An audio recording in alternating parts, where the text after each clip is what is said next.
Cerita mempersembahkan Sabda Pandita Ratu.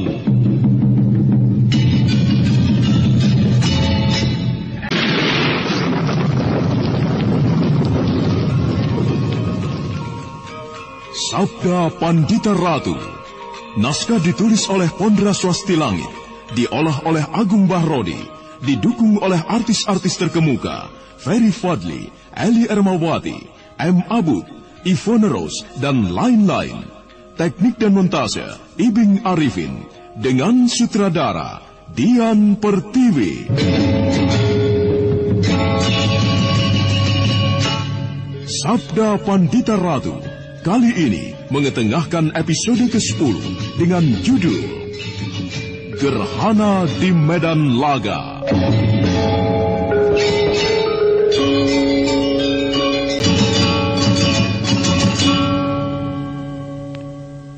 Prodo Sekar bersama orang-orangnya benar-benar terkejut ketika melihat obor sedemikian banyaknya telah mengepung mereka. Di antara nyala api nampak bukan saja tombak-tombak, tetapi juga gendewa dengan anak panah yang telah siap melesat menggapai jantung para korbannya.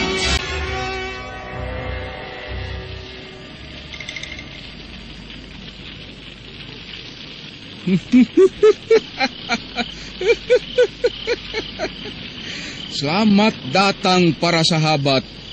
Menyenangkan sekali di malam ini saya mendapat kesempatan kedatangan tamu-tamu terhormat dari Kediri. Meski para tamu itu datang dari arah garis belakang dan bermaksud menghancurkan gudang perbekalan dan lumbung. Apa kabarmu, Prodo Sekar? Kau masih ingat kepadaku? Apa yang kau lakukan di sini, Rangga Lampitan? Pertanyaan aneh. Mestinya akulah yang bertanya kepadamu. Apakah yang sedang kalian lakukan di tempat ini? Membakar lumbung-lumbung kosong? Kosong? Ya, lumbung-lumbung yang kalian bakar itu kosong. Tidak ada isinya. Tidak percaya? Kalau kau merasa kebal terhadap panas bara api, masuk saja ke dalam kobaran api itu. Apakah kau akan menemukan beras dan padi atau tidak? Berdebah. Dan betapa buruk nasib kalian. 15 orang yang nampaknya pilih tanding, yang kelihatannya bukan berasal dari keprajuritan, harus terbantai di sini. Omong kosong. Nasibmu lah dan nasib orang-orangmu yang buruk. Aku akan membabati mereka satu persatu. Oh iya. Apakah kau benar-benar mampu, Kisana? Cobalah kau perhatikan di sekelilingmu dengan seksama. Kalian semua adalah sasaran empuk bagi anak panah yang berjumlah ribuan, yang akan melesat bersama-sama ketika aku memberi aba-aba. Nah, bagaimana? Pengecut.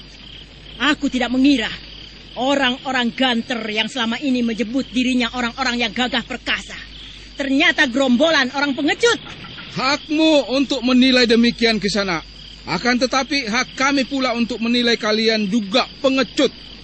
Apa yang kalian lakukan dengan mencoba menghancurkan lumbung-lumbung perbekalan kami adalah perbuatan yang tidak terpuji.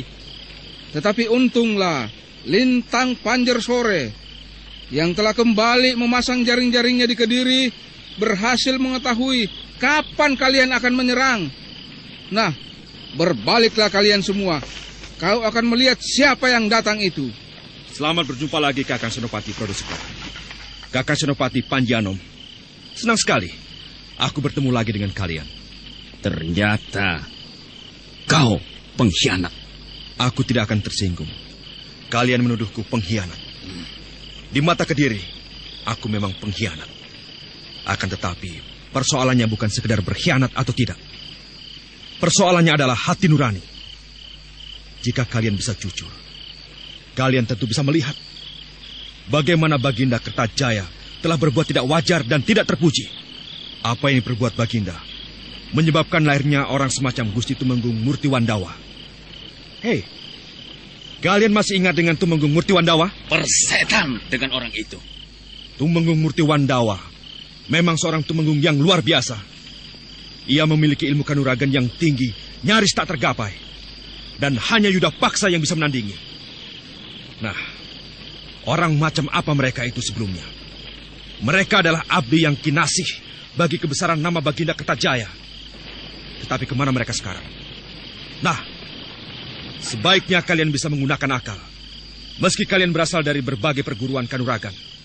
Tetapi, apa yang bisa kalian lakukan menghadapi kami? Menyerahlah. Menyerah? Persetan denganmu, Rudro Bondo. Jawabanmu menunjukkan bahwa kau tidak menggunakan akalmu, Senopati Prodo Sekar. Lihatlah. Lihatlah di sekelilingmu. Perhatikan dengan seksama. Pertimbangkan baik-baik untuk menyerah.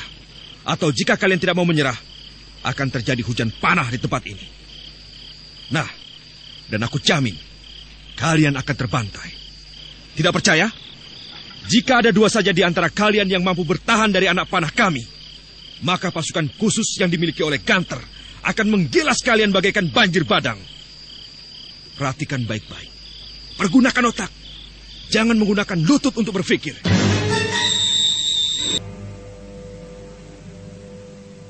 Kata-kata yang meluncur dari mulut Rudro Bondo itu terasa sangat menyakitkan sekali. Tetapi orang-orang yang berasal dari berbagai perguruan yang dipimpin oleh Prodo Sekar itu tidak bisa mengingkari kenyataan bahwa mereka dikepung rapat dan ancaman itu bukan ancaman kosong. Mereka membayangkan betapa repotnya menghindari sambaran anak panah yang tidak terhitung jumlahnya.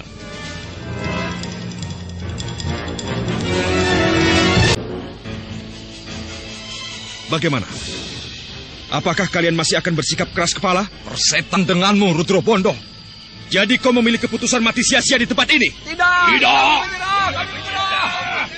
Gila. Bagus. Aku hargai kau yang menyerah, Kisana. Menepilah, supaya kau tidak menjadi sasaran anak panah yang akan melesat bagai hujan. Pengecut. Kalian yang menyerah, menepilah. Sementara yang merasa dirinya lelaki jantan, biarlah mencoba melawan. Berdebah. Pengecut kau, Rudro Bondo.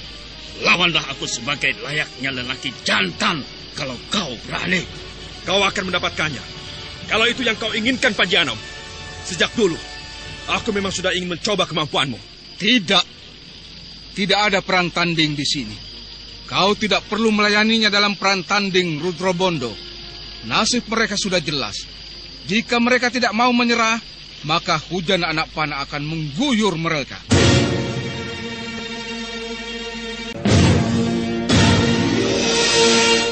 Perkembangan yang terjadi sama sekali tidak diduga-duga oleh Senopati Prodo Sekar ataupun oleh Senopati Panji Anom. Bukan lumbung-lumbung penyimpanan bahan makanan itu yang berhasil mereka hancurkan, tetapi justru merekalah yang terkepung dan akan menghadapi kenyataan yang paling pahit. Hanya tinggal 3 orang yang masih mencoba mempertahankan diri. Mereka adalah Prodo Sekar, Panji Anom, dan Bajul Barat. Namun jelas terbayang keraguan yang sangat di wajah Bajul Barat menyaksikan teman-temannya menyerah sebelum menitikan darah.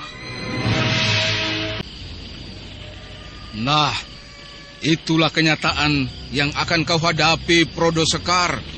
Lihat sebaik-baiknya. Kini hanya tinggal kalian bertiga.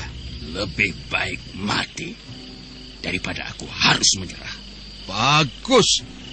Itu benar-benar sebuah sikap lelaki jantan. Tetapi kejantanan toh bisa aku artikan bukan sikap yang membuta karena tidak melihat kenyataan. Sikap membuta bisa kuartikan sebagai sebuah kebodohan. Bagaimana? Tidak maukah kalian menyerah? Kami orang-orang Ganter tahu akan aturan peperangan. Bukan jenis orang-orang yang memperlakukan orang yang menyerah dengan biadab. Nah, pertimbangkan sebaik-baiknya. Aku menyerah. Gila. Kau menyerah, Bajul Barat? Kau tidak malu, ha? Kau lupa dengan omonganmu yang gembar-gembor tadi, perempuan tengik. Kalau kau ingin mati, matilah. Aku tidak ingin mati. Pengecut tengik kau, Bajul Barat. Apa yang kau lakukan ini benar-benar tidak seimbang dengan sesumbarmu yang seperti guntur meledak-ledak itu. Kau katakan, kau akan membabati orang-orang Ganter. Mana buktinya? Ha? Mana buktinya? Dengan wajah menunduk penuh gejolak, Bajul Barat menyingkir dari tempat itu. Pedangnya yang panjang dia serahkan kepada seorang pengawal. Sungguh sangat menyakitkan bagi Prodoscar dan Panji Anom, karena dari jumlah yang semula sebanyak 15 orang, kini hanya tinggal dirinya dan Panji Anom saja yang masih bertahan. Keduanya seperti telah bulat dengan keputusan, lebih baik mati daripada menyerah.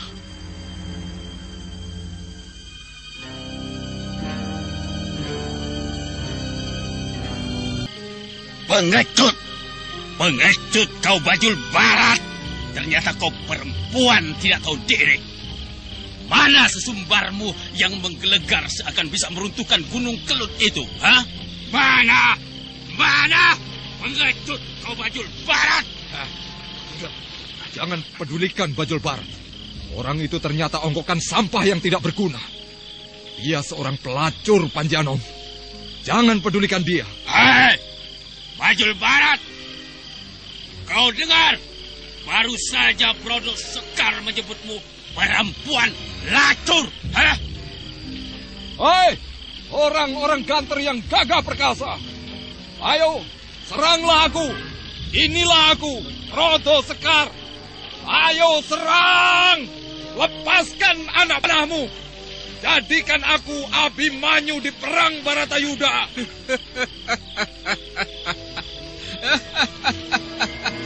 Kau hendak menyamakan dirimu dengan Abimanyu dalam kisah Mahabharata itu, Prodoscar? Sama sekali tidak patut, Prodoscar, tidak patut. Karena di mataku, di mata orang-orang Ganter, kau tidak lebih dari seorang pecundang. Pecundang, kau dengar? Persetan denganmu, Rangga Lampitan. Di mata Prodoscar, orang-orang Ganter tidak lebih dari sekedar pengecut. Di mataku, kau pun pengecut. Beraninya hanya mengeroyok. Oh, kau menghendaki perang tanding? Tidak perlu. Kau tidak akan berani melakukannya. Kau dan semua orang Ganter adalah pengecut. Ayo orang-orang Ganter yang pengecut, lepaskan anak panahmu. Inilah aku, Prodoscar, senopati dari Kediri yang tidak akan takut mati. Lakukanlah orang-orang Ganter. Kakang Rangga Lampitan, apakah kau akan membiarkan orang itu berteriak-teriak menilai sikap kesatria? Kau hadapi Panji Anom. Biarlah aku menghadapi Prodoscar itu. Bagus, aku suka cara itu. Untuk apa kau harus bersusah payah, Rangga Lampitan? Kau bisa memerintahkan semua orang pengecut yang mengepung itu untuk mengeroyok kami.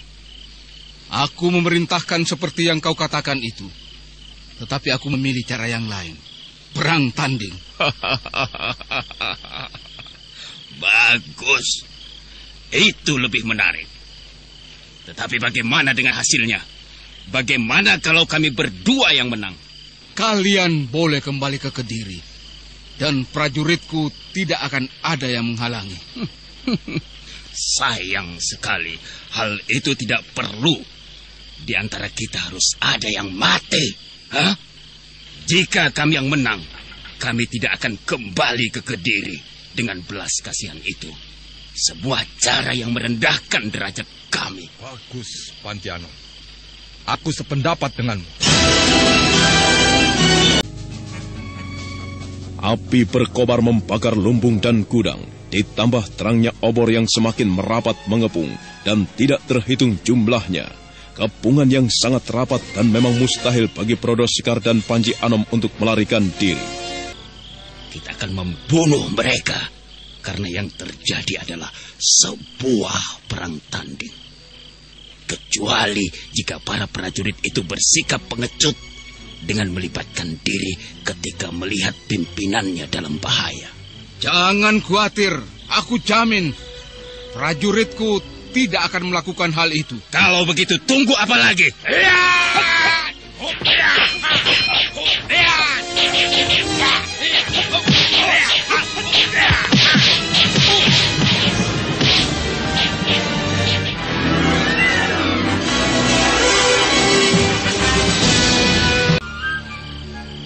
Panji Anom, kau terlalu bernafsu. Aku akan membunuhmu dalam waktu singkat. Justru karena itu, kau terlalu ceroboh. Banyak sekali peluang yang bisa aku pergunakan jika aku mau. Persetan denganmu. Kau tidak akan menang, Rudro Bondo pengkhianat. Kaulah yang akan terkapar mati di tempat ini, menjadi bangkai busuk. Awas, aku akan menyerang.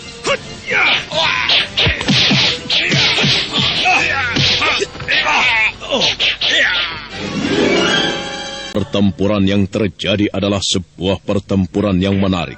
Panji Anom mampu bergerak dengan gesit, terus mencecar dan mengitari kemanapun Rudro Bondo bergerak dan melenting. Dan dalam tempo yang singkat, keduanya telah merambah ke tataran ilmu yang semakin tinggi. Baik Rangga Lampitan ataupun Prodo Sekar ternyata masih menahan diri untuk tidak segera memulai perang tanding.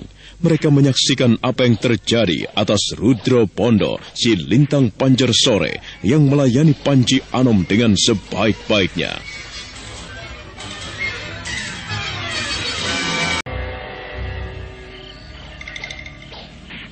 Kawanmu ternyata tidak mengecewakan, Prodo Sekar. Pengkhianat itu akan mati. Belum. Keduanya masih berimbang. Keduanya masih mempunyai kesempatan yang luas untuk mengembangkan pertempuran. Lihat, meski Panji Anom bergerak bagaikan 1000 burung beranjangan, tetapi Rudro Bondo masih mampu melayani bagaikan tangguhnya seekor banteng atau kukuhnya batu karang. Batu karang itu akan hancur berantakan.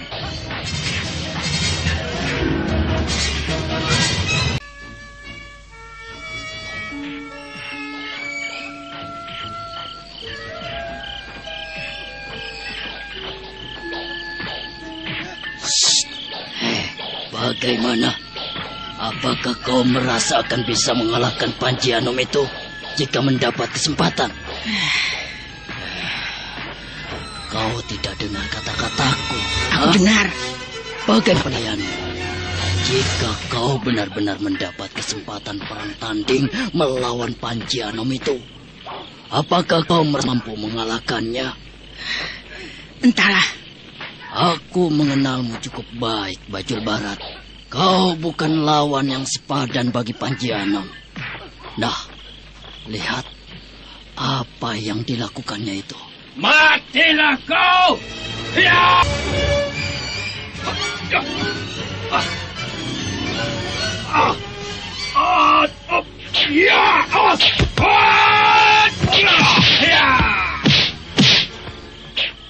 Bagaimana? Sudah puas kau menyaksikan pertandingan mereka, Prodo Sekar? Apa maksudmu? Mungkin kita bisa memulai perang tanding di antara kita sendiri. Baik, semakin cepat semakin baik. Rudro Bondo! Apa yang terjadi benar-benar tidak terduga oleh siapapun dan berlangsung dengan sangat singkat.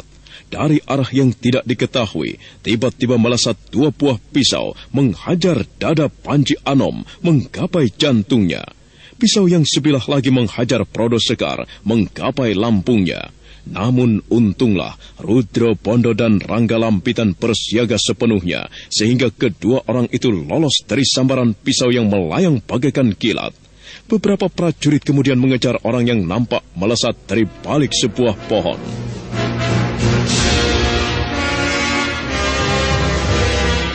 Curang kalian, orang-orang ganter. Ternyata pengecut. Tidak tahu diri. Pengecut. Orang.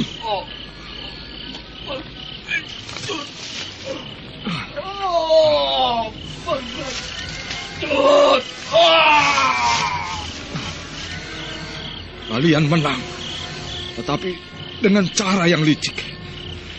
Licik dan tidak tahu diri. Perbuatan betina. Bukan kami yang melakukan. Bukan kami yang melakukan. Pengecut. Bohong. Perhatikan gagang pisau yang menancap di lambungmu. Jika kau mengenalnya, pisau itu adalah milik Aryo Rangsang. Berdebah ke barat.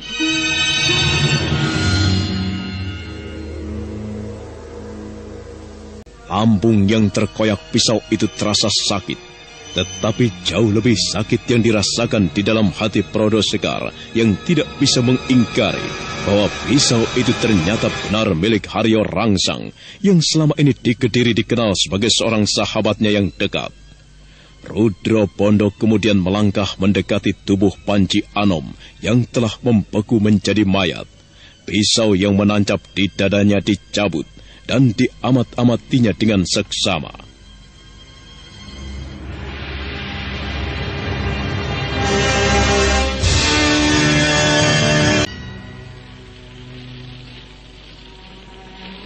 Bagaimana?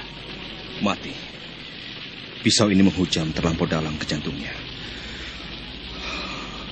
Aku khawatir para pengawal yang mengejarnya berada dalam bahaya. Mereka membawa anak panah. Aryo Rangsang tidak akan bisa berbuat seenaknya. Akan tetapi sebaiknya aku ikut mengejar Kakang. Lakukan. Baik. Hop!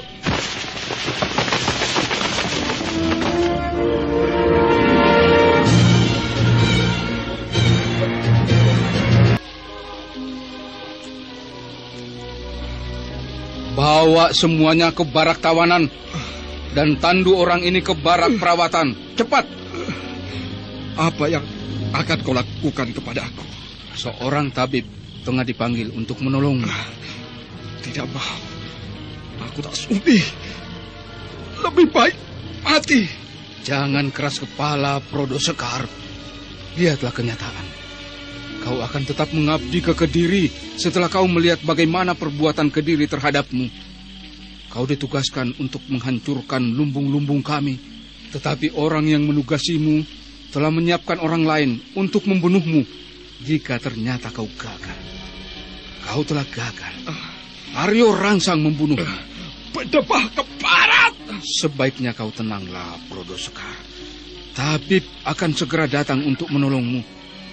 Dada Prodo Sekar bagaikan diaduk oleh kemarahan yang membutuhkan penyaluran. Hatinya terasa sangat sakit membayangkan Tumenggung Rono Patmo ternyata telah menugasi Haryo Rangsang untuk membunuhnya. Lambungnya terasa semakin pedih dan darah semakin banyak mengalir.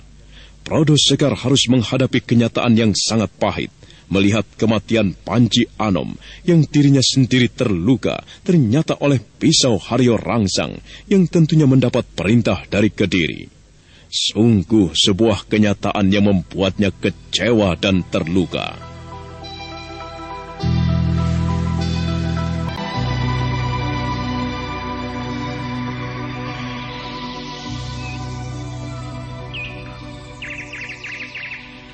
Bagaimana Rudro Bondo?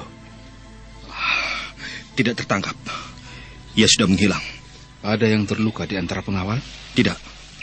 Orang itu kerepotan dihujani anak panah. Bahkan mungkin ia yang terluka. Aku akan mengadakan pertemuan. Segenap pimpinan harus bersiaga.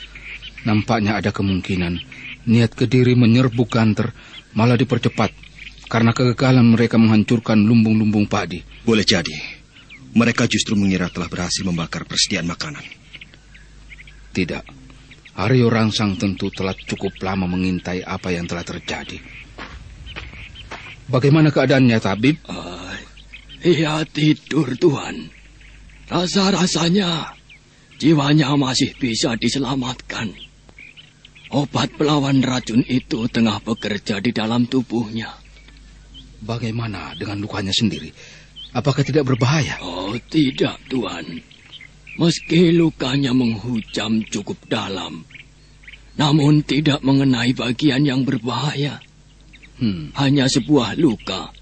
Yang berbahaya justru racunnya, Tuan. Namun racun itu pun telah berhasil dilawan oleh obat yang saya berikan itu. Bagus. Jaga dia sebaik-baiknya.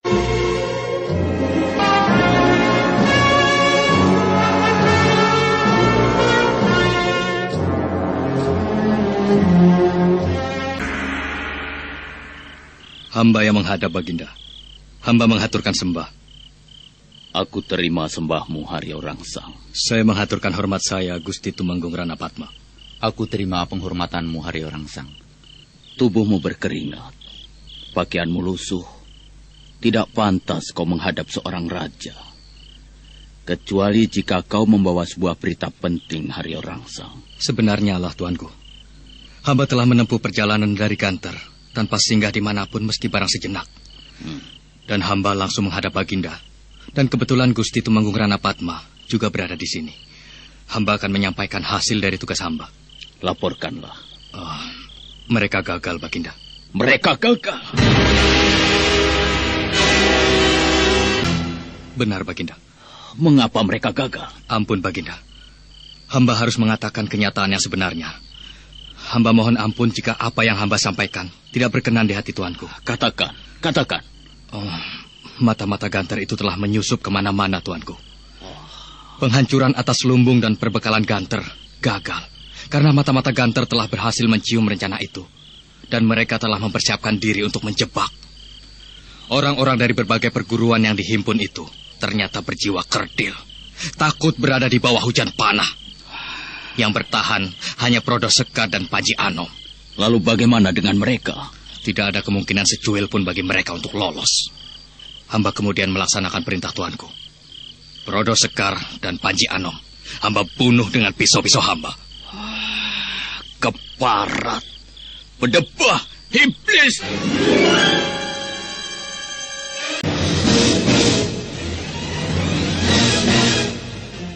Baginda Kertajaya-gram bukan buatan, sementara Haryo Rangsang dan Ranapatma diam tertunduk.